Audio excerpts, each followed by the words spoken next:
ఓం శ్రీ నమస్కారం. Sairam sir. Okay sir, ప్రారంభించండి. అందరికీ నమస్కారం. ఓం నమో భగవతే రుద్రాయ. సో ఇవాళ రేపు జరగవలసింది ఇవాళ మనం ప్రీపోన్ చేసుకున్నాం, కొంచెం బయటికి పోతున్నా అనే ఉద్దేశంతో. సో ఈ 6వ అనువాకంలో ఉన్న మంత్రాలు మనం చెప్పుకుంటున్నాం. 6 అనువాకాన్ని, 6 అనే సంఖ్యని సాధనాపరంగా మనం అర్థం చేసుకున్నాం. సాక్షాత్తు భగవంతుడే ద్రష్టగా చెప్తున్నటువంటి ఈ మంత్రాల్లో ఉన్న సాధారణ భావాలు చూస్తే చాలా సింపుల్గా నిత్య జీవితంలో మనం చూసే అనేకమైనటువంటి అత్యంత సాధారణమైనటువంటి విషయాల్ని తీసుకుని అందులో నుంచి అసాధారణమైనటువంటి భగవతత్వాన్ని ఒక క్రమ పద్ధతిలో మనం అర్థం చేసుకుని జీవితాలకి అన్వయించుకుని దాన్ని ఆచరణాత్మకం చేసుకుని ఏ ఫలితం మనం పొందాలో ఆ ఫలితం పొందేదానికి మనల్ని గైడ్ చేయటంగా మనం చూడొచ్చు. ఇందాక ఈ జరిగిన ఉపోద్ఘాతానికి దీనికి కూడా కొంత సమన్వయం మనం ఇట్లా అర్థం చేసుకోవచ్చు. చూడండి, 6వ అనువాకంలో జ్యేష్ఠ కనిష్ఠతో మొదలుపెట్టారు. నిత్యం మనం జీవితంలో చూసేదే, పెద్దవాళ్ళం అవుతాం, చిన్నవాళ్ళం అవుతాం. తర్వాత ముందు వెనక అన్నారు, పూర్వజ పరజ అన్నారు, మధ్యమ అపగల్భ అన్నారు. ఇట్లా చెప్తూ ఎంతవరకు వచ్చారు? నమస్సోభ్యాయచ ప్రతిసర్యాయచ అనే మాట చెప్పారు. అంటే సహ ఉభ ఇది శోభ అనుకున్నాం. మర్చిపోమోక నాయన, నువ్వు పుట్టిన చేస్తున్నటువంటి ప్రతి పని యొక్క ఫలము, దాని ప్రతిచర్య, యాక్షన్ రియాక్షన్ ఉంటుంది అనే మాట జీవితంలో మర్చిపోకుండా దాన్ని ప్రధానమైనటువంటి భావంగా పెట్టుకుని, జంతుజాలానికి మానవుడికి ప్రధానమైనటువంటి తేడా ఏమిటంటే, జంతువుకి తెలియదు యాక్షన్కి రియాక్షన్ ఉంటుందని, మానవుడికి తెలుసు యాక్షన్కి రియాక్షన్ ఉంటుందని తెలిసి సంబంధించిన విధానంగా, అంటే రియాక్షన్ జరగకుండా ఉండే విధానంగా జీవించగలిగినటువంటి తెలివి మానవుడికి ఇచ్చాడు. మిగతా జంతుజాలానికి ఆ తెలివి లేదు కాబట్టి వాటి యొక్క చర్యలకి కర్మపరమైనటువంటి ప్రతిచర్యలు లేకుండా ఉత్తమమైనటువంటి స్థితి పొందగలగటాన్ని, మానవుడి విషయంలో మాత్రం ఆ యాక్షన్కు ఉన్నటువంటి రియాక్షన్ బట్టి మార్పు ఉత్తమంగా ఉంటుంది అని నిర్ణయాత్మకంగా చెప్పలేని ఒక స్థితి మనకున్నది. అంటే ఇవాళ మానవుడిగా మనం పుట్టాం, 100కి 100 పాళ్ళు గ్యారంటీగా ఇంతకన్నా ఉత్తమ జన్మ నేను పొందాలి అన్నప్పుడు దానికి తగ్గ కర్మలు మనం ఆచరించాలి. అట్లా కాదు, విపరీతమైన కర్మలు నేను ఆచరిస్తాను, విపరీతమైనటువంటి భావాలతో ఉంటాను, నాకున్నటువంటి కాలాన్ని దుర్వినియోగం చేసుకునే విధానంగా చాలా లౌకికమైన విషయాలు, పనికిరాని విషయాలు, వాటితోనే నేను కాలాన్ని గడుపుతాను అనుకున్నప్పుడు దానికి తగ్గ జన్మ ఉంటుంది అనే మాట మర్చిపోకుండా గడుపు అనే సంకేతాన్ని శోభ్య అనే చిన్న మాటలో చెప్పారు.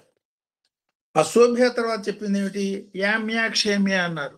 ఏమిటి యామ్యాక్ష అంటే? ఉత్తమ లోకాలు పోతావా, అధోలోకాలు పోతావా, భూలోకానికే వస్తావా, లేదు వీటన్నింటి అతిక్రమించి ఈ చక్రంలో పడకుండా, పునరపి మరణం పునరపి జననం అనే చక్రంలో పడకుండా ఉత్తమోత్తమైనటువంటి భగవత్ ప్రాప్తిని, జీవన్ముక్త స్థితిని, భగవంతుడిలో ఒక భాగమైపోవటాన్ని, నీకు భగవంతుడికి తేడా లేదు అన్న అనుభూతిని పొందటానికి ఉపయోగించుకుంటావా? ఇన్ని రకాల అవకాశాలు నీకున్నాయి, ఏం చేయబోతున్నావు ఆలోచించుకో. ఊరికే చూడటానికి యామ్యా క్షేమ్యా అన్నారు. ఏంటి, ఉత్తమ లోకాలు పోతావా లేకపోతే క్షేమ లోకాలు పోతావా? ఏమిటి దాని అంతటితోనేనా? మనం కనుక దాన్ని విశ్లేషణ చేసుకుని ఆలోచించేటట్టయితే ఇన్ని రకాల భావాలు ఆ చిన్న 2 అక్షరాల ఆ మాటలో మనకు తెలుస్తాయి. అంటే ఎందుకని దీన్ని ఇంత విచారించి ఒక్కొక్క మంత్రాన్ని ఇంత కాలం తీసుకుని ఇంత వివరంగా మనం ఎందుకు చెప్పుకుంటున్నాం అంటే, ఒక మంత్రాన్ని మంత్రార్థపూర్వకంగా, విశ్లేషణాత్మకంగా, విచారణాత్మకంగా మనం ఆలోచించింది ఆ మాదిరిగా చేయటం మూలంగా 100 సార్లు 1000 సార్లు మనం అభిషేకం చేసిన ఫలం మనకు వస్తుంది. అభిషేకం చేయటంలో కేవలం నేను అభిషేకం చేస్తున్నాను, ఒక రాయి మీద నీళ్లు పోస్తున్నాను అనుకుని కూడా చేయొచ్చు. భావప్రియో భగవాన్ అన్నారు, బాహ్యప్రియో మానవ అన్నారు. ఎక్కడో ఏదో యుద్ధం జరుగుతోంది, ఎక్కడో ఇంకేదో జరుగుతోంది, వీటన్నిటి మీద మన మనసు పరిగెత్తుతూ ఉంటుంది. వీటి మీద మనం పరిగెత్తటం మూలంగా భగవంతుడిని మనం మెప్పించలేము. ఒక్క భగవంతుడు కనుక మెచ్చుకునేటట్టయితే విశ్వమంతా మెచ్చుకున్నట్టేను, భగవంతుడు మెచ్చుకోకుండా విశ్వమంతా మెచ్చుకున్నా భగవంతుడు కనుక మెప్పు పొందకపోయేటట్టయితే అది వృధా అనే మాటని అనేక సార్లు గ్రంథస్థంగా, అంటే భారత రామాయణ గ్రంథాల్లోనూ నిత్య జీవితంలో భగవాన్ సత్యసాయిబాబా చెప్పటం, ఆచరణలో చూపించటం ఎన్నో మనకి అనుభవాలు ఉన్నాయి. కాబట్టి ఆ అనుభవాల్ని మనం మర్చిపోకుండా జీవితంలో అన్వయం చేసుకుంటూ బతకాల్సినటువంటి అవసరం ఉన్నది అనే మాట చెప్తూ తర్వాత చెప్పబడ్డటువంటి నామం ఈ శోభ్య యామ్యాక్షేమ్య తర్వాత చెప్పింది ఉర్వర్యాయచ ఖల్యాయచ. ఏమిటి అందులో మామూలుగా ఏమిటి, ఒక గింజ 100 గింజలు కావటం. ఒక గింజ 100 గింజలు కావటానికి ఏది ఆధారం చేసుకుని అవుతోంది అనుకుని చెప్పుకున్నాము? నిరాకారమైనటువంటి భూసారాన్ని తన సంస్కారాన్ని బట్టి 100 గింజలుగా మార్చుకోగలగటం. అట్లా భగవతత్వాన్ని మన సంస్కారానికి జోడింపజేసుకుని ఉదాత్తమైనటువంటి స్థితికి మనం పోగలిగేదానికి ఆ సంకేతమైనటువంటి ఆ నామాన్ని, ఒక గింజ 100 గింజలు కావటం, ఆ వేసిన గింజ నష్టపోవటం, లేదు ఎందుకు పొందకుండా ఎవరికి ఉపయోగరహితంగా నష్టపోవటం, లేదు ఎవరికైనా తిండి రూపంలో మారటం, అనేక రకాల స్థితులున్నా కూడా సో 1 100 అయ్యేదానికి అవకాశం ఉన్నదాన్ని భూసారాన్ని తీసుకుని, నిరాకార భూసారాన్ని తీసుకుని ఎట్లా అవుతోందో ఆ మాదిరిగా సాధన ద్వారా అనేకత్వంలో ఉన్నటువంటి ఏకత్వాన్ని పొందేదానికి నీ కాలాన్ని ఉపయోగించుకుంటున్నావా అనేది ఒక అర్థమయ్యేటట్టయితే, ఆహార సమృద్ధి, ఆహారం యొక్క ధ్యేయం కూడా మనం ఏమనుకున్నాము? అన్నపూర్ణ అనే శబ్దంలో అనే పదంలో నుంచి అన్నం మూలంగా కేవలం బతకటం కాదు, పూర్ణత్వం పొందేదానికి సంకేతమే అన్నపూర్ణత్వం అనుకున్నాం. ఆ అన్నపూర్ణ దగ్గర నుంచి సాక్షాత్ శివుడే జ్ఞాన భిక్షని తీసుకోవటం సంకేతంగా. దాన్ని ఎట్లా అర్థం చేసుకోవాలంటే, జ్ఞానంతోనే మానవుడు పూర్ణం అవుతాడు తప్ప అన్నంతో పూర్ణం కాడు. సో అన్నం బ్రహ్మతో ఆగిపోయిన వాడు కేవలం అన్నానందమే పొందుతాడు. ఆనందో బ్రహ్మ స్థాయి దాకా పోయినవాడు అన్నిటికీ ఆధారభూతమైనటువంటి ఆ మూల ఆనంద స్వరూపుడైన, నిత్య నూతన ఆనంద స్వరూపుడైన భగవంతుడి యొక్క అనుభూతి పొందగలుగుతాడు అనే మాట ఆ మంత్రంలో ఉర్వర్య కళ్యాయ అనే మంత్రంతో చెప్పిన తర్వాత, ఆ తర్వాత ఉన్నటువంటి మంత్రంలో, ఇవాళ మనం చెప్పుకోబోతున్న తర్వాత మంత్రంలో చాలా సింపుల్గా ఉన్న 2 మాటల్ని శ్లోక్యాయచ అవసాన్యాయచ అనే మంత్రంలో చెప్తున్నారు.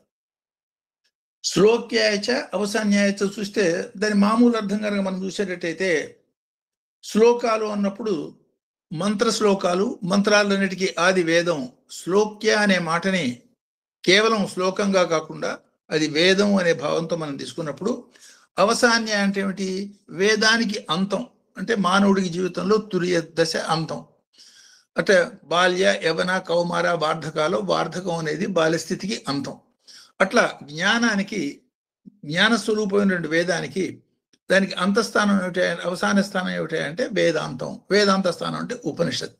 ఉపనిషత్ అనే చర్చా వేదికలో భగవంతుడి యొక్క అనుభూతిని ఎట్లా పొందాలి అనే చర్చ జరుగుతుంది తప్ప, వేదాల్ని మనం వల్లెవేసి జ్ఞానాన్ని సముపార్జించుకున్నట్టుగా అందులో సముపార్జన ఉండదు. సో ఈ వేదానికి ఉపనిషత్తుకి ఉన్నటువంటి, వేదంలో నుంచి వచ్చిందే ఉపనిషత్తు. అంటే వేద సారమే ఉపనిషత్తు అని అనుకున్నాం కాబట్టి, సారం తెలిసినాక దీన్ని పెద్దగా పట్టుకోవాల్సిన అవసరం లేదు. సో దాన్నే నిత్య జీవితంలో మనం ప్రాక్టీస్గా మనం చూసేటట్టయితే, పీఠాధిపతులు ఉంటారు. ఇప్పుడు కంచి పీఠాధిపతి, పుష్పగిరి పీఠాధిపతి, రకరకాల ఎంతోమంది పీఠాధిపతులు, ఎంతోమంది సన్యాసాస్త్రం స్వీకరించిన మహానుభావులు ఉంటారు. వాళ్ళు చిన్నతనంలో వేదాంగాలన్నీ క్షుణ్ణంగా వల్లివేసిన వాళ్ళే, దాన్ని పూర్తిగా వేదార్థం అవన్నీ గమనించిన మహానుభావులే ఉంటారు. ఆ పీఠ స్థితికి పోయి వాళ్ళు ఆ స్థితిలో సన్యాసాస్త్రం స్వీకరించిన తర్వాత నిత్యం ఆ వేదాలు వల్లవేయటం అనేది ఉండదు, కానీ ఉపనిషత్తుల్ని స్మరణ చేసుకోవటం, వాటి గురించి భావించటం అనే భావన వాళ్ళ జీవితాల్లో కూడా ఉంటుంది. అంటే చిట్ట చివరి దాకా కూడా మననం చేసుకోవటం అనేది, ఆ భగవత్ సంబంధమైనటువంటి భావాల్ని మననం చేసుకోవటం అనేది తురియ స్థితిలో కూడా అవసరము అన్న సంకేతాన్ని ఇండికేట్ చేస్తున్నటువంటి జ్ఞానము, జ్ఞానాంతము, వేదము, ఉపనిషత్ అన్న పరమైనటువంటి ద్వంద్వాన్ని ఇందులో చూడటానికి, అంత క్రితం ఉన్నటువంటి శోభ్యాది నుంచి ఉన్నటువంటి మంత్రాన్ని కనుక దీన్ని అన్వయం చేసుకున్నట్లయితే, శోభ్యుడిగా పుట్టినటువంటి, అంటే శోభ్య రెండు రకాలు, మంచి చెడు 2 ఉన్నవాడు. ఈ మంచి చెడు 2 కల మానవుల్లో వాడి జీవితాన్ని గడుపుకునేదానికి ఇప్పుడు వేదాలు ఉన్నాయి. వేదంలో కర్మ ఉంటుంది, భక్తి ఉంటుంది, జ్ఞానం ఉంటుంది, ఇవన్నీ ఉన్నాయి. ఈ కర్మకాండ నిన్ను భగవంతుల్లో చేర్చేదానికి సహకారే గాని పూర్తిగా అంత చిట్ట చివరి స్థాయి దాకా తీసుకుపోదు. కర్మ అనేది పరిమళం చెంది అది మెల్లిగా ఉపాసనలోకి మారాలి. ఉపాసన ధ్యానం దీని కింద మారాలి. అది అనుభూతి కింద మారాలి. ఆ మాదిరి క్రమంలో నువ్వు పోతున్నావా అన్న సంకేతాన్ని ఈ 2 నామాల ద్వారా మనకి సూచిస్తున్నది ఈ మంత్రంలో. సో అనేక రకాలైనటువంటి ఈ ద్వంద్వాలతో చెప్తున్న దీనిలో ఉర్వర్య కళ్య తర్వాత ఈ శ్లోక్య అవసానం అంటే ఈ వేద శాస్త్రాలలో అనేక రకాలైన కర్మకాండల్ని మనం చూస్తాం. సాధారణంగా చూడండి, మొట్టమొదటి ఇదే రుద్రం ఉన్నది.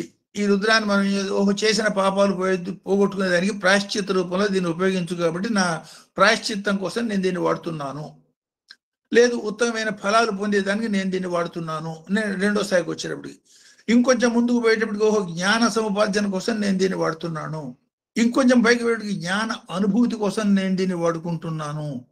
అందువల్ల రుద్రం అనేది అది వేదము, వేదాంతము అన్ని రెండూ కలిసినటువంటి దీనిలో అన్నీ ఉన్నాయి. నువ్వు దేని మీద నీ దృష్టి ఉన్నది తెలుసుకుని దేని మీద నువ్వు దృష్టి పెట్టావో ఆ జ్ఞానం నీకు వస్తుంది. కాబట్టి అది తెలుసుకుని మసులుకో అన్న సంకేతాన్ని చూడొచ్చు. అంటే దేని మీద ధ్యేయం ఉంటుందో, ఎవరు దేని మీద ధ్యానం పెడతారో వాళ్ళకి ఆ జ్ఞానమే లభ్యం అవుతుంది అనే మాట కూడా మనకు అర్థం అవుతుంది. అంటే అనేక రకాల జ్ఞానాలు సృష్టిలో ఉన్నాయి. ఈ సృష్టిలో ఉన్నటువంటి జ్ఞానాల్లో సపోజ్ ఒక ఎగ్జాంపుల్ తీసుకోవాలంటే ఎంబీబీఎస్ చదువుతున్నాం, చాలా శ్రద్ధగా శ్రమపడి ఎంబీబీఎస్ చదువుతున్న వాడికి ఇంజనీరింగ్ నాలెడ్జ్ ఏమంటే వస్తుందా? ఇంజనీరింగ్ చదివేవాడికి ఎంబీబీఎస్ నాలెడ్జ్ వస్తుందా? అట్లా అనేక రకాలైనటువంటి విషయాలు లౌకికం నుంచి పారలౌకికం దాకా అనేక రకాల విషయాలు ఉన్నటువంటి వేదం. ఆ వేదంలో నీ ధ్యేయం దేని మీద ఉన్నది? కొన్ని కర్మలు ఉత్తమోత్తమైన కర్మలు, పుణ్యాలకి సంబంధించినవి లౌకికాపేక్షతో కాకుండా ఉత్తమ ఫలాపేక్షతో చేసేవి. ఉత్తమ లోకాలు, యజ్ఞయాగాది కర్మలు ఎన్నో ఉన్నాయి. ఈ యజ్ఞయాగాది కర్మలు చేయటం మూలంగా అనేక రకాల నుండి ఊర్ధ్వలోకాలు, ఉత్తమ లోకాలు, దేవజన్మలు, గంధర్వ, యక్ష, కిన్నర ఆ ఉత్తమ జన్మలు లభ్యం కావచ్చు. వాటితో నువ్వు తృప్తి పడతావా? భగవంతుల్లో భాగం కావాలని ప్రయత్నం చేస్తావా? 2 అవకాశాలు మానవుడిగా ఉన్న నీకున్నాయి, జాగ్రత్త అనే సంకేతంగా కూడా ఈ నామద్వయాన్ని మనం తీసుకోవచ్చు. అంటే పూర్ణత్వం పొందేదానికి అవకాశం ఉన్నటువంటి జన్మ కాబట్టి దాని యొక్క సంపూర్ణ సద్వినియోగాన్ని గురించి ఇండైరెక్ట్ గా ఈ మంత్రం మనకి ఇండికేట్ చేస్తోంది. సో ఈ పైన చెప్పుకున్నటువంటి వెనకటి మంత్రాలతో ఈ మంత్రాన్ని అన్వయం చేసుకున్నప్పుడు మాత్రమే ముందు కర్మ అవగాహన, ఆహార సద్వినియోగం అంటే పూర్ణత్వానికి ప్రయత్నం చేయటం, అది గుర్తెరిగి ఆ సత్యాన్ని మనం తెలుసుకుని జంతుప్రాయ జీవనం కాక సాధనాపరమైనటువంటి జీవనం గడిపేదానికి సూచనగా దీన్ని అర్థం చేసుకున్నాక ఈ కర్మ, భక్తి, జ్ఞానత్రయాన్ని మనకి చెప్పే వేదాలు అర్హతానుసారంగా ఆచరించమని బోధిస్తే వేదాంతానికి వచ్చేటప్పటికి ఇవన్నీ కూడా ఉండవు. అంటే ఫర్ ఎగ్జాంపుల్ అమ్మవారి నామాలు దీని కనుక డిఫరెన్స్ కనుక మనం చూసేటట్టయితే శృతి సీమంత సింధూరీకృత పాజాబ్ద ధూళికాయే అనే ఒక నామం మనకు కనపడుతుంది. శృతి సీమంత సింధూరీకృత పాదాబ్జ ధూళికాయే అంటే దీనిలో ఆ నామాన్ని కొంచెం మనం అర్థం చేసుకునేటట్టయితే ఈ మంత్రానికి భాష్యంగా మనకు ఉపయోగపడుతుంది. అందులో వేదాలని వేద కాంతలుగా వర్ణిస్తున్నారు. అమ్మవారు వేదాంతానికి అతీతమైనటువంటి శక్తి. ఈ వేదాంగాలు నేర్చుకోవటం మూలంగా అనేక రకాలైన జ్ఞాన యజ్ఞ యాగాది కర్మలు చేయటం మూలంగా అనేక రకాలైనటువంటి సహకారాది కర్మలు, పుణ్యకర్మలు లేకపోతే సేవా కర్మలు, లేదు భగవంతుడి యొక్క దర్శన, స్పర్శన, సంభాషణ అనేక రకాలైన కర్మలు మనం చేయటంలో మన ప్రధానమైన ఉద్దేశం ఏమిటంటే అంటే భగవంతుడి యొక్క అనుభూతిని నిత్య నూతనంగా అనుక్షణం పొందే స్థితి చేరటం. సో ఆ బ్యాక్గ్రౌండ్ని మనసులో పెట్టుకుని హయ్యెస్ట్ అవైలబుల్ జ్ఞానం వేదం కాబట్టి ఈ వేదాలంతా కూడా అమ్మవారి పరంగా చెప్పిన శృతి సీమంత సింధూరీకృత పాదాబ్జ ధూళిక అనే నామం అమ్మవారి పరంగా చెప్పబడ్డది కాబట్టి భగవంతుడికి ఏ రకమైనటువంటి లింగాలు లేకపోయినా అమ్మవారి పరంగా చెప్తున్నప్పుడు ఈ వేదాలంతా కూడా స్త్రీ రూపంలో చెప్పబడి ఈ వేద కాంతలు అనే రూపంలో చెప్పబడుతోంది. ఈ సంపూర్ణమైనటువంటి వేద జ్ఞానం కలిగినటువంటి వేదకాంతలంతా కలిసి సాక్షాత్తు భగవతి దగ్గరికి పోయి నమస్కారం చేసే ప్రయత్నం చేసి పాద నమస్కారం అంటే పాద నమస్కారం చేసినప్పుడు అంటే వాళ్ళ తలలని అమ్మవారి యొక్క పాదాలకి తగిలించి నమస్కారం చేసినప్పుడు స్వామి దగ్గర మనం నమస్కారం చేసేదానికి ఎట్లా తాపత్రయపడి ప్రయత్నం చేస్తామో ఆ పాదం పుచ్చుకుని ఇవన్నీ ఒకసారి గుర్తు చేసుకోండి. ఆ ప్రయత్నం చేయడంలో ఉద్దేశం ఏమిటయ్యా అంటే ఆ ఉద్దేశాన్ని ఇందులో చెప్తున్నది సీమంత సింధూరీకృత అంటే పాదాబ్జ ధూళిక అమ్మవారి పాదాలని గురించి చెప్పేటప్పుడు ఎర్రటి వర్ణం సర్వారుణ స్వరూపం అనే మాటగా చెప్తారు. ఇవన్నీ సాంకేతికంగా అర్థం చేసుకున్నప్పుడు మాత్రమే వీటి అర్థాలు తెలిస్తే సర్వారుణ అంటే అర్థం ఏమిటి? సంపూర్ణంగా ఎర్రగా ఉన్న ఎరుపు అనేది సర్వస్యాద్య రోహితం, అన్నిటికీ ఆది రోహితం. సూర్యుడైనా సరే మొట్టమొదటి మనం కనపడేది చూస్తే రక్తవర్ణంలో ఎర్రగా కనపడతారు. స్వామి వేసుకున్న డ్రెస్ లాగా ఉంటుంది. స్వామి ఆ డ్రెస్ వేసుకోవడంలో సంకేతం ఏంటంటే ఈ విశ్వం మొత్తానికి ఆది పరాశక్తిని నేనేను అని ఇండైరెక్ట్ గా మనకి చెప్పటం. ఎందుకని అంతకన్నా మనకి అర్థమయ్యే అవకాశం లేదు కాబట్టి ఆ సర్వ అరుణ శరీరంతో కాక అరుణమైనటువంటి వర్ణమైనటువంటి డ్రెస్సులు వేసుకుని మనకు కనపడటం అంతరార్థం లోపల ఏ తత్వం ఉన్నదో ఆ తత్వాన్ని మనకి ఇండికేట్ చేస్తున్నారు. సో ఈ సర్వారుణ తత్వం కాబట్టి సహజంగా పాదాలు ఇంకొంచెం ఎర్రగా ఉన్నాయని ఇందులో భావన మీద ఈ వేదకాంతలంతా అమ్మవారికి నమస్కారం చేశారని ఆ నమస్కారం చేసిన సందర్భంలో వాళ్ళ యొక్క సింధూరం అంటే అమ్మవారి యొక్క పాదాల కాంతి నుంచి వచ్చిన ఎరుపు దానికి తగిలి సింధూర వర్ణంతో వీళ్ళు కూడా మెరుస్తున్నారని. అంటే ఒక ఎలక్ట్రిక్ వైర్కి అంటే లైవ్లో ఉన్నటువంటి ఎలక్ట్రిక్ వైర్కి ఒక మామూలుగా ఉన్నటువంటి కాపర్ తీగని జస్ట్ తగిలించంగానే ఏం జరుగుతుంది? ఆటోమేటిక్గా కరెంట్ అందులోంచి ఇందులోకి ప్రవహించి ఇది కూడా సంపూర్ణమైన చైతన్యవంతమైన ఎలక్ట్రిక్ వైర్ అయినట్టుగానే ఈ భగవంతుడి యొక్క అనుభూతి పొందటమే వేదాంత విజ్ఞానం యొక్క సారం సుమ. ఆ మాట మర్చిపోమోకండి. అంటే జ్ఞానాన్ని కేవలం మస్తకంలో నింపుకోవటం మూలంగా పెద్దగా ఉపయోగం ఉండదు. ఆ మస్తకంలో నింపుకున్న జ్ఞానాన్ని అనుభవంలోకి పట్టుకొచ్చే ప్రయత్నం చేయటమే ప్రధానమైన ధ్యేయం. కాబట్టి ఆ పని చెయ్యండి అన్న సంకేతాన్ని ఈ మంత్రనామాల్లో అంటే వేదం చదివి పూర్తిగా పైనుంచి కింద దాకా నాకు అర్థమైనంత మాత్రాన, లేదు చాలా ఎక్కువ జ్ఞానం ఉన్నంత మాత్రాన, లేదు చాలా గొప్పగా సేవలు చేసినంత మాత్రాన, లేదు 100 సారి స్వామిని దర్శనం చేసుకున్నంత మాత్రాన, లేదు పుట్టపర్తిలో స్వామి సన్నిహితంలోనే స్వామితో పాటే ఆయన రూమ్లోనే ఆయనతో గడుపుతున్నంత మాత్రాన పొందవలసిన ఫలితం పొందుతావు కానీ సంపూర్ణమైన ఫలితం పొందుతావా? పొందే అవకాశం ఉన్నా నువ్వు పొందగలుగుతున్నావా? అది గుర్తెరిగి దాని తగ్గట్టుగా వ్యవహరించు అన్న సంకేతాన్ని ఇందులో చెప్పచ్చు. సో ఆ శృతి సీమంత సింధూరిలో చెప్పబడేది ఏంటంటే ఈ జ్ఞానం యొక్క సంపూర్ణమైన లక్ష్యం ఏమిటి అంటే భగవంతుడి యొక్క పాద అనుభూతి పొందటమే. అంటే ఈ సమస్తమైన జ్ఞానం యొక్క ధ్యేయం అదే. కాబట్టి ఎవరికైతే ఆ మాదిరిగా కలుగుతుందో అది సహస్రార స్థానం సింధూరీకృత అంటే పాదం నడినెత్తిన తగిలింది. తగిలిన సందర్భంలో ఏం జరిగిందనమాట? ఆ సహస్రారం పూర్తిగా విచ్చుకొని ఆ సంపూర్ణమైనటువంటి శివశక్తి స్వరూపం యొక్క అనుభూతిని వాళ్ళు పొందగలిగారు. సో అంటే ఈ జ్ఞానం యొక్క ధ్యేయం ఏమిటి అనే మాటని ఇండికేట్ చేస్తున్నారు. పండిన పండు యొక్క ఫలం ఉద్దేశం ఏమిటంటే ఎవరికైనా వాళ్ళు ఆకలి తీర్చాలి లేకపోతే ఉపయోగపడాలి. అట్లా మనం పొందినటువంటి నాలెడ్జ్ని భగవంతుడి యొక్క అనుభూతికి ఉపయోగించుకుంటున్నారా? ఉపయోగించుకునే అవకాశం మీకు ఉన్నది కాబట్టి ఆ పని చెయ్యండి అనే మాటని ఈ మంత్రం మనకి ఇండికేట్ చేయడంగా చూడొచ్చు.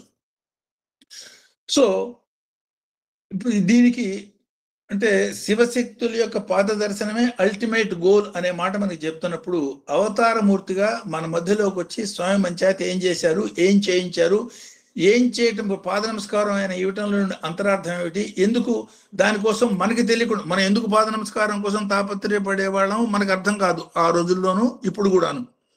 ఇవి తెలుసుకున్నప్పుడు ఓహో ఈ పాద నమస్కారం యొక్క ధ్యేయం ఇదే, ఆయన 2 సార్లు పాద నమస్కారం తీసుకున్నాడు కాబట్టి నేను 3 సార్లు తీసుకున్నాను, ఆయన కన్నా నేను ఎక్కువగా తీసుకున్నాను అనే భావంతో చేసుకున్నానా, లేదు అందరూ చూస్తుండగా నాకు పాద నమస్కారం ఇచ్చాడన్న తృప్తి కోసం తీసుకున్నానా, లేదు సాక్షాత్తు భగవంతుడిని నేను అయ్యేదానికి నాకు అవకాశం ఇచ్చిన పాద నమస్కారాన్ని నేను పొందాను అనే పరంగా తీసుకున్నానా, అంటే ఏ భావనతో ఆ సింపుల్గా అనుకున్నటువంటి ఉత్తమోత్తమైన స్థితి అయిన పాద నమస్కారాన్ని పొందావు అన్న మాటని అన్వయం చేసుకుని తగ్గట్టుగా దాని యొక్క ప్రాధాన్యాన్ని నీ జీవితంలో అనుభవంలోకి తెచ్చుకో అన్న మాటని ఈ నామద్వయంలో మనం చూడొచ్చు.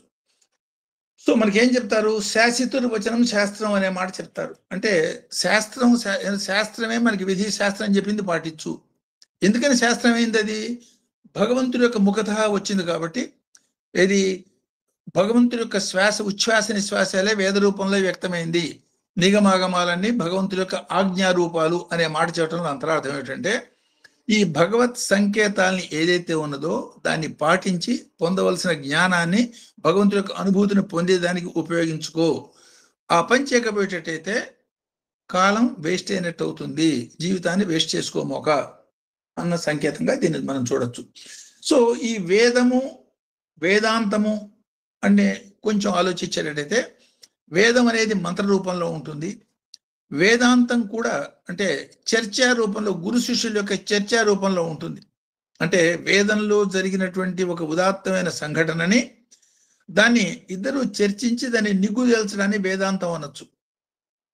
ఆ చర్చల యొక్క సారాన్ని వ్యక్తిగతమైనటువంటి అనుభవంగా పొందేదానికి సాధనాపూర్వకంగా ప్రయత్నం చేసి యామ్య అనే మాటలో అంటే యమనియమ యోగాంగ ఈ ముందు నీకు సరైన భావం ఉండాలి, దానికి తగ్గ సాధన ఉండాలి. ఈ సాధనలో ఈ భావం పండి అనుభూతంలోకి రావాలి. అంటే గింజ ఉండాలి, దాన్ని మొలకెత్తించి పెట్టడానికి నేల ఉండాలి. ఈ గింజ నేలతో పాటు దానికి కావాల్సిన ఏర్పాటు నువ్వు చేయాలి. అది ఆ గింజ ఒక మొక్క రూపంలోనూ వృక్ష రూపంలోనూ చివరికి ఫలం ఇచ్చే స్థితికి రాగలగాలి. సో ముందు పొందిన జ్ఞానాన్ని సాధనకి మేళవించి పొందవలసిన అనుభూతిని పొందేదానికి ప్రయత్నం చేయండి. జీవితాన్ని వేస్ట్ చేసుకోమోకండి. జీవిత సాఫల్యం ఏమిటంటే ఆ భగవంతుడి యొక్క దివ్య అనుభూతిని సహస్రారంలో పొందటమే. అదే శివశక్తి స్వరూపంగా నిత్య నూతనమైనటువంటి ఆనంద స్వరూపంగా ఆ సహస్రారంలో పొందే మాటని ఇండైరెక్ట్ గా చెప్తున్నాడు. సో ఒక్కొక్క వేదానికి ఎన్నో ఉపనిషత్తులు ఉంటాయి. అది మొత్తం మోర్ దాన్ 1000 అనే సంఖ్యని 1000 అని కాకుండా అనేకం ఉన్న పదం కాదు. 1008 ముఖ్యమని, అందులో ముఖ్యం 100 అని, ఆ 100లో కూడా చాలా ముఖ్యాతి ముఖ్యం 10 అని కూడా చెప్తూ ఉంటారు. అది కేనోపనిషత్తు అని, బృహద, ఇవన్నీ పేర్లు చెప్తారు.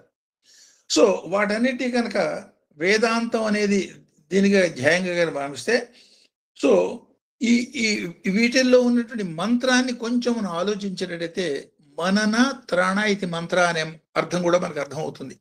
అంటే మననం చేసిన వారిని త్రాణ అంటే రక్షించే శక్తి గల శబ్ద సముదాయాన్ని మంత్రం ఉన్నారు. అందులో ఎన్నో రకాలు ఉన్నాయి, వాటి వివరాలు మనం పోవట్లేదు. ఏకాక్షర మంత్రాలని, 2 అక్షరాల మంత్రాలని, మాలా మంత్రాలని, ఎన్నో అనేక రకాల మంత్ర భేదాలు. అందులో వేద మంత్రాలని, లేదు తాంత్రిక మంత్రాలని, శాబర మంత్రాలని, రకరకాలు చెప్తారు. వీటన్నిటికీ ఆధారభూతమైన శక్తి, ఆ శబ్ద శక్తి ఒకటే అయినా కూడా దాన్ని ఎట్లా మనం వినియోగించుకుంటున్నాం అనే పరంగా దానిలో తేడాలు ఉంటాయి. కాబట్టి సో ఈ మనన త్రాణ అంటే రక్షణ కోసం, ప్రోగ్రెస్ కోసం మనం ప్రయత్నం చేస్తున్నాం. కాబట్టి ఈ మనన త్రాణేతి మంత్రం అనుకున్నప్పుడు అన్ని రకాల రంగులకి ఆదివరణం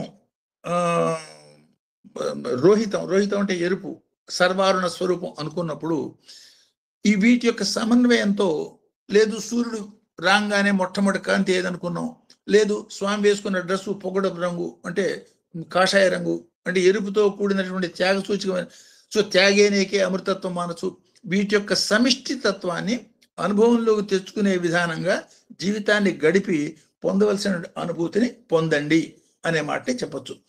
సో అనేక రకాల మంత్రాలు లేదు శబ్దాలు, ఒకటో అనువాకంలో గిరిత్ర, గిరిశంత, ఇందులో ఎన్నో వివరాలు మనం అప్పుడు చెప్పుకున్నాము. ఆ యాంగిల్లో మనం ఆలోచించినప్పుడు ఈ అనేక రకాల శబ్దాల్ని, శబ్ద సముదాయాన్ని, ఇప్పుడు భగవంతుడి యొక్క నామాన్ని లేదా అమ్మవారి యొక్క నామాన్ని అకారాది క్షకారాంత వర్ణ నిర్మిత విగ్రహ అనే మాట చెప్తూ ఉంటాం. ఈ సందర్భంలో ఒకసారి వెనక మనం చెప్పుకున్నటువంటి శివుడి యొక్క ఢక్కానాదం 14 సార్లు వినిపించడం, ఆ వినిపించిన నామంలో ఆ 14 సార్లు వినిపించిన దానిలో మొత్తం కూడా అకారం దగ్గర నుంచి క్షకారం దాకా ఉన్నటువంటి వర్ణ సముదాయం మొత్తం వ్యక్తం కావటం, ఏమిటి వర్ణాలు మాకు అది అర్థం కాలేదు, ఏమిటి స్వామి ఢమరకు ముగించి మాకేం తెలిపారు అనే మాటని ఈ మహర్షియాదులు నందీశ్వరుని అడిగినప్పుడు నందీశ్వరుడు అది సృష్టి విజ్ఞాన మహత్తరమైన రహస్యం అనే మాట చెప్పటం, దాన్ని విశ్లేషించి వీళ్ళు అర్థం చేసుకుని ఆనందించడం ఒకసారి కనుక గుర్తు చేసుకునేటట్టయితే సర్వ వర్ణాల్లోనూ అంతర్గతమైనటువంటి శక్తి రూపంలో ఉన్నది భగవంతుడి యొక్క చైతన్యమే. కాబట్టి ఆ చైతన్యాన్ని నేను అనుభవంలోకి తెచ్చుకునేదానికి ఈ మంత్ర ధ్యానం చేస్తున్నాను, లేదు ఈ సేవ చేస్తున్నాను, లేదు ఈ సోహం ధ్యానం చేస్తున్నాను అనే భావనతో చేయటం మూలంగా ఉదాత్తమైన ఫలితాన్ని పొందుతావు. లేదు అట్లా కాకుండా కేవలం జడభావంతో చేసేటట్టయితే కొంత ఫలితం మాత్రమే వస్తుంది. అనేక సార్లు మనం రుద్రాభిషేకం అవన్నీ చేస్తూ ఉంటాం, ఇదే మంత్రాలు చదువుతాం. ఈ మంత్రాలు చదువుతున్నప్పుడు ఏ భావన మన మనసులో స్పందిస్తోంది అనేది కూడా కొంచెం గమనించుకొని ఉదాత్తమైనటువంటి భావంతో మంత్రాన్ని చేయటం మూలంగా ఉత్తమోత్తమైనటువంటి ఫలితాన్ని పొందొచ్చు అన్న సంకేతంగా దీన్ని తీసుకోవచ్చు. దీన్ని సైంటిఫిక్ గా కొంచెం మీరు ఆలోచించేటట్టయితే దాన్ని వేదశాస్త్రం అని చెప్పింది ఏమిటి? వేదశాస్త్రం చెప్పింది ఆదిలో ఉన్నటువంటి ప్రణవం, ఆది స్పందన, సో ఓంకారం అన్నారు.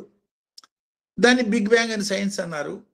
వీళ్ళు చెప్తున్నది వాళ్ళు చెప్తున్నది కూడా కామన్ గా చెప్పేది ఏమిటంటే అందులో నుంచే కాంతి, ధ్వని, అయస్కాంత శక్తి, వేడి, ఈ వర్ణాలు ఇవన్నీ వచ్చినాయి అనే మాట ఇద్దరు ఒప్పుకుంటున్నారు. అంటే సమస్తమైనటువంటి శక్తులకి ఆధారభూతమైనది శబ్దం. కాబట్టి ఈ శబ్దాన్ని ఓంకారం నుంచి వచ్చిందే ఈ 50 రకాల అక్షర సముదాయం. కాబట్టి ఈ అక్షరాల సముదాయాన్ని అనేక రకాల పర్మిటేషన్స్, కాంబినేషన్స్ గా మనం వాడుకుంటున్నాం. కాబట్టి కొంచెం అవగాహనతో ఆ శబ్దాల్ని అర్థంతోనూ భావనతోనూ కలిపి వాడుకోవటం మూలంగా పొందవలసిన ఫలితాన్ని మీరు పొందొచ్చు అన్న పరమైనటువంటి భావన. సో దీనికి ఇప్పుడు సైన్స్ కొంత మనకు వృద్ధిలోకి వచ్చింది. కాబట్టి ఈ సైన్స్ మూలంగా మనకి తెలిసినటువంటి నాలెడ్జ్ని ఈ వేద శబ్దాలకి వీటికి అప్లై చేసినప్పుడు యాక్చువల్లీ హాన్స్ జెన్సీ అనే ఒక శాస్త్రజ్ఞుడు టోనోస్కోప్ అనే ఒక పరికరాన్ని కనుక్కున్నాడు. ఈ టోనోస్కోప్ యొక్క ధ్యేయం ఏమిటయ్యా అంటే ప్రతి శబ్దానికి ఉన్నటువంటి ఆకృతిని మనకి వర్ణించి చెప్తుంది. ఆ అనే పదం మనకి పలికినప్పుడు ఎంత ఎనర్జీ అందులోంచి వ్యక్తమైందని, లేదు ఈ కాంబినేషన్ ఆఫ్ ది శబ్దాలు పలికినప్పుడు ఏం కలిగింది అనేది సైంటిఫిక్ గా రుజువు పరిచేదానికి ఒక అవకాశం మనకి ఈ టోనోస్కోప్ ఎక్స్పెరిమెంట్ మూలంగా దొరికింది. ఆ పరికరం అభివృద్ధి చేసిన తర్వాత వాటిల్లో ఉన్నటువంటి తరంగ శక్తుల్ని వాళ్ళ వర్ణిస్తున్నారు. దీన్ని ఆ శబ్దశాస్త్రాన్ని భారతీయులు ఆవిష్కరించినటువంటి శబ్దశాస్త్రాన్ని ఒకసారి మనం తలుచుకునేటట్టయితే అకారాది క్షకారాంత వర్ణ నిర్మిత విగ్రహ అన్నారు. అకారం దగ్గర నుంచి అహా దాకా ఉన్నటువంటి అచ్చుల్ని దీన్ని తలమాలికం అని, అది శుద్ధ చైతన్య కంఠస్థానంలో ఉండే శక్తిగా, అంటే విశుద్ధ చక్రంలో ఉన్నటువంటి శబ్ద రాశిగా ఆ దగ్గర నుంచి అహా దాకా ఉన్న 16 అక్షరాలు అక్కడ ఉన్నాయని, శేషసహ ఒక జాగాలో ఉన్నాయి, కాకాగా అంటే ఈ 6 చక్రాల్లోనూ ఈ 50 అక్షరాల యొక్క వర్ణమాల ఏ మాదిరిగా ఉన్నది అనేది యోగ శాస్త్రం అనేక రకాలుగా మనకి బోధిస్తుంది. వంశం శంసం అది మూలాధారం అని, ఆ దగ్గర నుంచి అహా దాకా విశుద్ధం అని, హా దగ్గర నుంచి క్షా దాకా భృగుడి దగ్గర అని, కక్క గజ్ఞ చని, ఇవి అంటే ఈ 6 చక్రాల్లో ఉన్నటువంటి 6 కేంద్ర స్థానాల్లోనూ ఈ 50 అక్షరాలు కూడా నియమితమైనటువంటి, అంటే 4, 6, 10, 12, 16, 2 చప్పున డిస్ట్రిబ్యూట్ అయినాయి. అంటే మూలాధారంలో 4, ఆ తర్వాత 6, తర్వాత 10, తర్వాత 12, తర్వాత 16 తర్వాత 2, ఈ మొత్తం కలిపి 50 అవుతాయి. ఈ మాదిరిగా ఇవన్నీ ఉన్నటువంటి అంటే తలవైపు పోతున్న కొద్దీ అచ్చులు ఉన్నాయి, కిందకు వస్తున్న కొద్దీ హల్లులు ఉన్నాయి. ఈ హల్లుల్ని ఏమన్నా సాధారణ శబ్దాలు అన్నారు, వాటికి అచ్చు కలిపినప్పుడు ప్రాణం వస్తుందన్నారు. వీటి యొక్క కాంబినేషన్ సక్రమంగా తెలుసుకుని వాడటాన్ని మంత్రం అనే మాట అన్నారు. ఆ మంత్రాన్ని సద్వినియోగం చేసుకోవడాన్ని మంత్రత్రాణ, మంత్ర అధ్యయనం, మంత్ర సాధన అనేక రకాల పేర్లుగా చెప్తారు. సో ఈ టోనోస్కోప్ ఎక్స్పెరిమెంట్ లో మనకు తెలిసిన విషయం ఏమిటంటే, అచ్చు మనం పలికినప్పుడు మామూలుగా కనపడుతున్న ఈ అచ్చులు మనం పలుకుతున్నప్పుడు 9 నుంచి 47 మిల్లీ వాట్స్ దాకా ఎనర్జీ బయటకు వస్తుందట. హల్లులు పలికేటప్పుడు హల్లు మామూలు హల్లు అంటే కా అనేది హల్లు కాదు, హల్లు ఆతో కలిపి కా అయింది. అంటే ఆ అనే ప్రాణాన్ని తీసుకుని ఉక్కు అనే శబ్దం కాగా పలకబడింది. కా అన్నప్పుడు ఉక్కు అనే అచ్చు, అక్కు అనే హల్లు ఆ అనే ప్రాణాన్ని తీసుకుని కా అనే దీర్ఘాక్షంగా పలకబడింది. అట్లా ఈ అచ్చుల్లోంచి జనరేట్ అయ్యే ఎనర్జీ చాలా ఎక్కువ ఉండటం, హల్లుల్లోంచి వచ్చే ఎనర్జీ మాత్రం కేవలం 2 మిల్లీ వాట్స్ మాత్రమే ఉండటం. అంటే ఈ ఈ ఈ ఫొనెటిక్ నాలెడ్జి, ఎంత గొప్ప ఫొనెటిక్ నాలెడ్జి బ్యాక్గ్రౌండ్ పెట్టుకుని ఈ మంత్రశాస్త్రాన్ని, ఈ శబ్దశాస్త్రాన్ని మనకి పెద్దవాళ్ళు అందించారు అనే దాన్ని మనం ఆ మాదిరిగా అర్థం చేసుకోవచ్చు. అందుకని ఇక్కడ వేద మంత్రాలు, వేద అంతం, ఈ రెండింటి గురించి మనం చర్చించుకున్నప్పుడు వేదం అంతా మంత్ర సముదాయమే. సో ఆ మంత్రాల్లో ఏమున్నది అనే దాన్ని కొంచెం విశ్లేషణ చేస్తేనే ఎన్నో అఖండమైనటువంటి రహస్యాలు ఇండైరెక్ట్ గా మనకి ఈ మాదిరిగా మనకి బోధపడతాయి. అంతేకాకుండా ఈ అక్షరాలకి ఆకారం ఉన్నదని టోనోస్కోప్ మనకి చెప్తోంది. కాబట్టి అక్షరాల యొక్క కాంబినేషన్ లో వచ్చిన మంత్రాల యొక్క మంత్రమూర్తుల్నే దేవతామూర్తులుగా అంటున్నాం. గణపతి, అన్ని రకాల గణపతులు ఒకే మాదిరిగా ఉండరు. ఎందుకని ఒకే గణపతికి ఇన్ని రకాలు ఏమిటాయా అంటే, ఆ గణపతి మంత్రంలో ఉన్నటువంటి కించిత్ వర్ణ భేదాలను బట్టి ఆయనకున్న చేతుల సంఖ్య మారుతుంది, ఆయన యొక్క ఆకారం సింహ రూపమా, లేకపోతే హాస్య రూపమా, లేకపోతే నృత్య రూపమా, లేకపోతే ఇట్లా రకరకాలుగా మారిపోతాయి. అంటే శబ్దానికి దానికి ఉన్నటువంటి ఆకృతికి మధ్యలో ఉన్నటువంటి అనుబంధాన్ని ఎంత స్పష్టంగా వేదశాస్త్రజ్ఞులు అర్థం చేసుకుని ఈ దేవతా రూపాల్ని, దేవతామూర్తుల్ని మనకు అందించారో చూడండి. పరబ్రహ్మ పరంగా చెప్పినప్పుడు ఏమన్నా ఈ శబ్దాలన్నీ వచ్చింది ఒకే ఒకటి ఓంకారం నుంచి వచ్చింది కాబట్టి ఓమిత్ ఏకాక్షరం బ్రహ్మ పరబ్రహ్మ అన్నారు. అనేక మంది దేవతలు ఎందుకయ్యా మీకున్నారు, మిగతా మతాల్లో లేవు కదా అంటే, కాదు, ఒకే ఒక తత్వాన్ని అనేక రకాలుగా అనుభవించడం చేతైనటువంటి జాతి భారత జాతి. అని పంచదార తినేదానికి మిగతా వాళ్ళు ప్రయత్నం చేస్తే అదే పంచదారని అనేక రకాల స్వీట్స్గా ఎవరికి ఏ ఇష్టమైనటువంటి స్వీటో దాన్ని ఆ మాదిరిగా చేసుకుని ఆస్వాదించే ఒక తత్వాన్ని భారతీయ సంస్కృతిలో చూడటమే అనేక దేవతా తత్వం తప్ప భారతీయులు అనేక దేవతా ఆరాధకులు కాదు.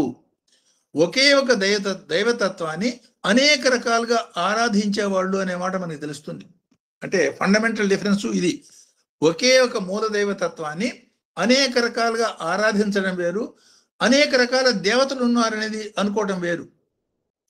దాని యొక్క పరాకాష్ఠ ఎంతవరకు పోయిందంటే, అంటే అనేక రకాల దేవతత్వాలు కాదు, ఒకే ఒక దైవతత్వాన్ని అనేక రూపాల్లో ఆరాధించడంలో అంతరార్థం ఏమిటంటే, ఈ ఆరాధన అనుభవ స్థాయికి వచ్చినప్పుడు మాత్రమే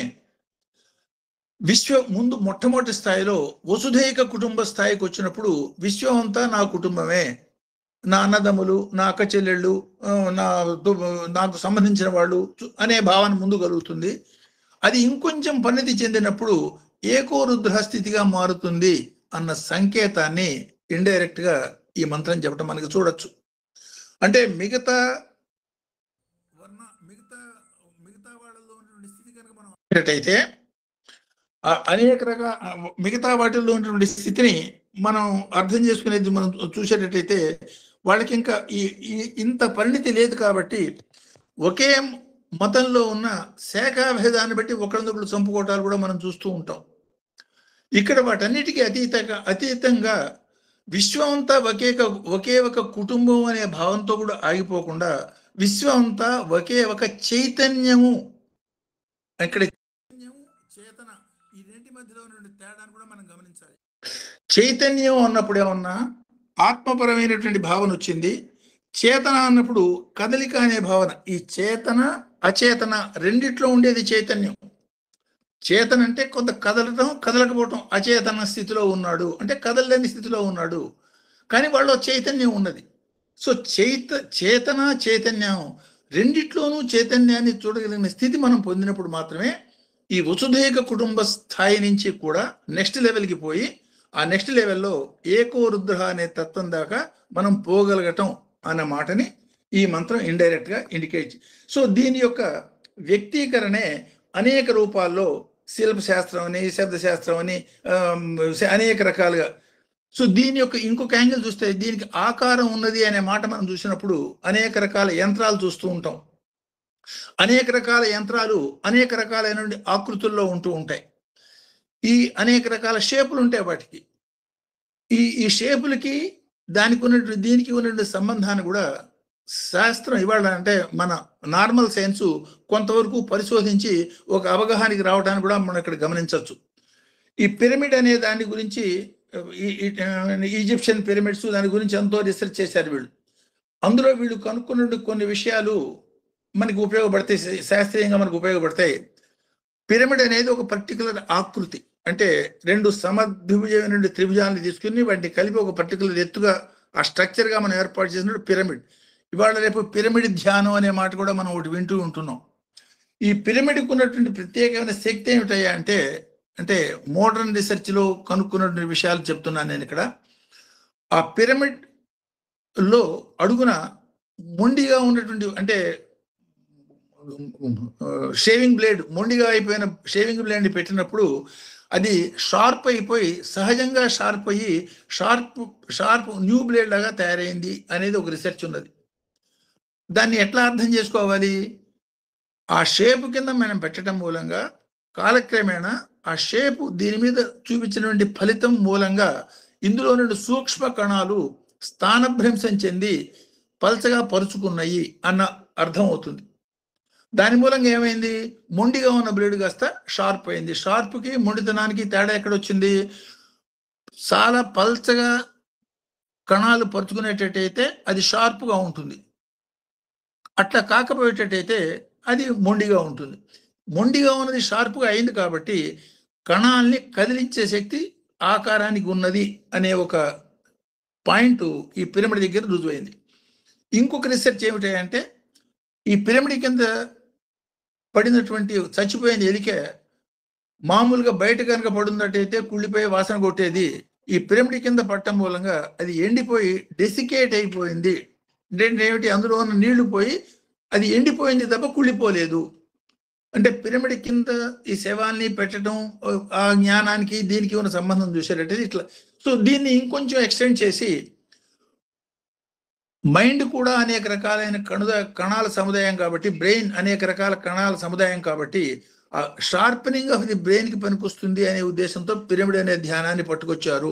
అంటే ఆకారాలకి మనని మీద ప్రభావితం చేసే శక్తి ఉండటానికి ఉన్నటువంటి సంబంధాన్ని అర్థం చేసుకున్నప్పుడు అనేక రకాల ఏ విగ్రహాన్ని మనం చూసినా సరే ఆ విగ్రహం కింద మూల శక్తిగా ఒక యంత్రం ఉండటం, ఆ యంత్రానికి ఒక పర్టికులర్ ఆకృతి ఉండటం, ఈ ఆకృతికి ఆ విగ్రహానికి ఆ విగ్రహం తాలూకు మనం చెప్పే మంత్రానికి సంబంధం ఉండటం, వాటి మధ్యలో ఉన్నటువంటి సమన్వయాన్ని యంత్ర మంత్ర తంత్ర అనే మాటతో చెప్పటం, వాటిల్లో ఉన్నటువంటి సాంకేతికత. దీని యొక్క అల్టిమేట్ గోల్ ఏమిటయ్యా అంటే విశ్వజనీయంగా విశ్వం అంతా ఒకే ఒక చైతన్య స్వరూపం అనుభూతి పొందేదానికి అన్న పరమైనటువంటి అన్వయాన్ని ఈ నామాలు మనకు అందించడంగా మనం చూడొచ్చు. సో అల్టిమేట్ గా మనం ఇందులో అర్థం చేసుకునేది ఏమిటి? ఈ ఓంకారాన్ని గురించి కూడా మనకి పెద్దవాళ్ళు మన రుద్రంలో మనకి ఏం చెప్తుందంటే ఈశాన ముఖోద్భవ అంటే భగవంతుడి యొక్క పంచముఖ తత్వంలో ఓంకారాది సర్వమంత జనక అనే చెప్పటంలో ఆ నిరాకార పరబ్రహ్మతత్వం ఏదైతే ఉందో దానిలో నుంచి మొట్టమొదటి వ్యక్తమైన ఆది స్పందన ఓంకారం ఏంటంటే దాని యొక్క పర్మిటేషన్స్ కాంబినేషన్స్ గా సప్తకోటి మహామంత్రాలు ఈ 5 ముఖాల్లో నుంచి వచ్చినాయి. దాన్నే వేదంలో అనేక రకాలుగా చెప్పబడ్డాయి అనే మాట చెప్తున్నాం. సో ఈ వేదాల యొక్క ధ్యేయం ఏమిటంటే వేదాంతానికి తీసుకుపోవటం. వేదాంతం యొక్క ధ్యేయం ఏమిటంటే ఇందాక అమ్మవారి పరంగా మన నామం చెప్పుకున్నట్టుగా అనుభవ జ్ఞానానికి తీసుకుపోవటం. అనుభవ జ్ఞానంలో పొందగలిగేది ఏమిటంటే శృతి సీమంత సుందరీకృత పాదాబ్జ ధూళికలాగా ఆ భగవంతుడి యొక్క రక్తవర్ణ, శుక్లవర్ణ, పదద్వయ లేక పాదద్వయ యొక్క అనుభూతిని తన సహస్రారంలో నిత్య నూతన అనుభవం ఆనందంగా పొందటము అన్నమాట ఈ మంత్రం. ఈ సాధారణంగా ఉన్నటువంటి ఈ 2 పదాల మంత్రం మనకు అందిస్తుంది. సో దీన్నే రుద్ర మంత్రానికి దీనికి ఉన్న సమన్వయాన్ని ఇంకో మాదిరి కూడా మనం అర్థం చేసుకోవచ్చు. సో రుద్రుడి గురించి మనం చెప్పే అనేక రకాలైన అంటే అన్ని రకాల శబ్దాలకి ఆధారం నిశ్శబ్దం కాబట్టి దీన్ని నాదాంతే ద్రవతి ద్రావయతి రుద్ర అనే ఒక నిర్వచనం మనం చెప్పుకున్నాం. ఈ నాదాలన్నీ కూడా నాదాంతంలో కలవాలి, నాదాంతం నిశ్శబ్దం కావాలి, ఆ నిశ్శబ్దంలో మానవుడు బ్రహ్మానుభూతి పొందాలి. ఏ నాదాలు మనం పలకటం మూలంగా అది క్రమంగా నాదాంతానికి దారి తీస్తాయో ఆ నాదాల మూలంగానే నాదాంత నిశ్శబ్ద స్థితి మనకి సాధ్యము. పనికిరాని నామాలు, పనికిరాని మాటలు, పనికిరాని ఆలోచనలు చేయటం మూలంగా ప్రపంచం వైపు ఆకర్షింపబడి ఇంకా ఇంకా లోతుగా మనం కూరుకుపోయేటట్టయితే ఈ జ్యోతిర్మయమైనటువంటి భగవంతుడి యొక్క నామాలు, రహస్యనామాలు, సహస్రనామాలు, లలిత సహస్ర ఇట్లాంటి నామాలు అవి జ్యోతిర్మయమైనటువంటి శక్తివంతమైన నామాలు కాబట్టి ఆ నామం నుంచి నామాంతానికి, జ్యోతిర్మయత్వానికి, చిట్ట చివరికి సూక్ష్మ స్థితి అయినటువంటి నిశ్శబ్ద స్థితికి అంటే సమాధి స్థితికి తీసుకుపోయే శక్తి ఆ నామాలకు ఉన్నది తప్ప లౌకికమైనటువంటి నామరూపాలకి, సాధారణ నామరూపాలకు కాదు. దీన్నే అస్థి, భాతి, ప్రియం, నామం, రూపం ఉన్న 5 లక్షణాల్లో అస్థి, భాతి, ప్రియం అనేది దైవ లక్షణాలని, నామం, రూపం అనేది జగత్ యొక్క లక్షణాలని, జగత్తుని జగత్తుగా చూడకుండా జగత్తుకి సారభూతమైనటువంటి అంటే వేదాలకి సారభూతమైన వేదాంతాన్ని ఏ మాదిరిగా చూసామో జగత్తు అంతా భగవత్ స్వరూపమే. కానీ భగవంతుడి యొక్క జడస్వరూపం జగత్ అనుకునేటట్టయితే ఆ జడ స్వరూపంలో ఆయన జగత్తులో ఉన్నటువంటి చైతన్య తత్వాన్ని చూడండి. అంటే మనకి శరీరం ఉన్నది, శరీరం జడస్వరూపమే, కానీ అది కదులుతోంది. దాన్ని కదిలేటట్టుగా చేసే చైతన్యం ప్రధానమైంది కాబట్టి ఆ చైతన్యాన్ని చూసే ప్రయత్నం చేయండి. ఆ చైతన్యాన్నే పట్టుకునేదానికి ప్రయత్నం చేయడానికి ఈ నామాన్ని లేదా ఈ మంత్రాన్ని లేదా ఈ శబ్దాన్ని వాడుకుని ఆ శబ్దాంతానికి నాదాంతే ద్రవతి ద్రావయతి రుద్ర ఆ తత్వానికి పోయే ప్రయత్నం చేయటం దీని యొక్క ధ్యేయము అన్నమాటగా దీన్ని మనం అన్వయం చేసుకోవచ్చు. సో వర్ణపరంగా దీన్ని ఆలోచించేటట్టయితే సాధారణమైన కాంతిని ప్రిజంలో కూడా పంపించినప్పుడు 7 వర్ణాలుగా మారింది సైన్స్ అని చెప్తున్నాం. అంటే దాని అర్థం ఏమిటి? ఈ 7 వర్ణాలు కలిసి ఉన్నప్పుడు ఒకే ఒక కాంతి పుంజంగా తెల్లటి కాంతిగా కనపడుతోంది. అంటే తెల్లగా కనపడుతున్న ఈ కాంతిలో 7 రకాల వర్ణాలు ఉన్నాయి, 7 రకాల శక్తులు ఉన్నాయి. 7 యొక్క సమిష్టితత్వం ఏంటంటే ఇది అన్నట్టుగానే ఈ విశ్వ విరాట్ అనేక రకాల వర్ణాలు, శక్తులు ఉన్నటువంటి విశ్వం అంతా కూడా ఒకే ఒక చైతన్యం మీద ఆధారపడింది కాబట్టి ఆ మూల చైతన్యాన్ని పట్టుకునే ప్రయత్నం చేసేదాన్ని సాధనని, దాని మీద దృష్టి పెట్టే ఆ పొందవలసినటువంటి ఆ భగవంతుడి యొక్క అనుభూతిని అంటే శివ శక్తుల యొక్క నాట్య స్వరూపంలో, జగన్నాట్య స్వరూపంలో లేదు నాద స్వరూపంలో, సహస్రారంలో పొందేదానికి అవకాశం ఉంటుంది అన్న పరంగా దీన్నే ఈ ద్వంద్వాలన్నీ మనం పట్టుకోవడంలో ఉద్దేశం ఏంటంటే ఈ ద్వంద్వాలకి అతీతమైన ద్వంద్వాతీత స్థితి మనం పోయినప్పుడు మాత్రమే ఆ మృడత్వం సాధ్యమవుతుంది అన్న సంకేతంగా దీన్ని మనం అర్థం చేసుకోవచ్చు. సో ఈ మంత్రాన్ని దీనికి సంబంధించిన శ్లోకాన్ని కూడా చెప్పి ఆపుతాను. క్వశ్చన్స్ ఏదైనా ఉందంటే you can ask me. So దీన్ని అంటే దీనికి క్రిస్టియన్ థాట్లో కూడా అంటే ఈ శబ్దాల గురించి ఇంత స్పష్టమైనటువంటి అవగాహన లేకపోయినా ఈవెన్ ఇన్ ద క్రిస్టియన్ థాట్లో కూడా ఈ భావన మనం చూస్తూ ఉండొచ్చు. వాడు ముత్తాయి 6:5-7 అందులో అతను చెప్పే భావన నిశ్శబ్ద ప్రార్థన మోస్ట్ అంటే ఎట్లాంటి కపటము లేకుండా ఇతరులకి కనపడేదానికి ఆడంబరంగా మనం చేసే ప్రయత్నంగా కాకుండా మూసినటువంటి గదిలో తెరిచినటువంటి హృదయంతో రహస్యంగా భగవంతుని మనం ప్రార్థించడం మూలంగా చేయటం మూలంగా భగవంతుడిచ్చే ఫలితం బహిరంగంగా అందరికీ కనపడేటట్టుగా ఉంటుంది సుమా. అది గుర్తుపెట్టుకోండి. రోడ్డు మీద ప్రార్థన చేసాం, వీధుల మూలల్లో ప్రార్థన చేసాం, అందరికీ కనిపించేలాగా ప్రార్థన చేసాం అనే వాటిల్లో ఉండే ఫలం కన్నా నిశ్శబ్దంగా అంతర్గతంగా తెరిచిన హృదయంతో చేసిన ప్రార్థన ఎక్కువ ఫలదాయకము. అంటే ఈ శబ్ద ప్రార్థన యొక్క ధ్యేయం శబ్దానికి ఆధారం నిశ్శబ్దం కాబట్టి ఆ నిశ్శబ్ద స్థితి పొందేదానికి అనే ధ్యేయాన్ని పెట్టుకుని పక్కవాడు చూడాలి లేకపోతే పక్కవాడి యొక్క మెప్పు పొందాలి అనే భావనగా కాకుండా భగవంతుడి యొక్క మెప్పు పొందాలి అనే భావంతో హృదయపూర్వకంగా త్రికరణ శుద్ధిగా చేసిన ప్రార్థన ఎక్కువ ఫలవంతం అవుతుంది అన్న మాటగా దాన్ని మనం అర్థం చేసుకోవచ్చు. అంటే సంపూర్ణ మనోశక్తిని మాటని కలిపి శబ్దంగా ఉపయోగించి ఈ స్థితిని పొందొచ్చు అని చెప్పటమే మంత్రం యొక్క ధ్యేయం. కాబట్టి అంటే అగ్నితత్వం ఉన్నది, అందులో ప్రాణతత్వం ఉన్నది. అగ్ని ప్రాణ సమ్మేళన మూలంగా శబ్దం వచ్చింది కాబట్టి ఆదిలో కూడా భగవంతుడు శబ్ద రూపంలోనే వ్యక్తమైనాడు కాబట్టి శబ్ద రూపంలోనే భగవంతుడిని పొందేదానికి చేసే ప్రయత్నాన్ని ప్రార్థన లేకపోతే మంత్రం అన్న సంకేతంగా ఈ మంత్రం మనకి ఇండికేట్ చేస్తుంది. సో ఈ మంత్రం యొక్క మార్గదర్శి ఏమిటంటే సమస్తమైనటువంటి శబ్దాలని శబ్ద ప్రపంచం అంతా బాహ్యం అయ్యేటట్టయితే బాహ్యానికి ఈ శబ్దాలకి ఆధారమైన నిశ్శబ్ద ప్రపంచం వైపు మీ ప్రయాణం సాగించండి అనిగా మనం అర్థం చేసుకోవచ్చు. సో ఈ మంత్ర భావనా శ్లోకాన్ని సర్వశ్లోక్యాయచ అవసాన్యాయచ నాదాంత వ్యక్తాయచ సర్వోపనిషత్ సారార్థం ఏకబిల్వం శివార్పణం. సో అన్ని రకాల నాదాలు నీ స్వరూపం, అంటే జగత్తు భగవంతుడి యొక్క స్వరూపమే. ఆ జగత్తు భగవంతుడి యొక్క రాయి భగవంతుడి యొక్క స్వరూపమే, అవతార పురుషుడు భగవంతుడి యొక్క స్వరూపమే. రాయి లాంటి స్వరూపం జగత్ అయ్యేటట్టయితే అందులో నుండి చైతన్య స్వరూపం అవతార పురుషుడు యొక్క స్వరూపంగా మనం అర్థం చేసుకోవచ్చు. కాబట్టి మనం ఏ స్థాయిలో ఉన్నామో ఆ స్థాయి నుంచి సూక్ష్మమైనటువంటి చైతన్య స్థాయికి చేసే ప్రయాణాన్ని సాధన అన్నాము. ఆ సాధన యొక్క ధ్యేయం సమాధి స్థితి.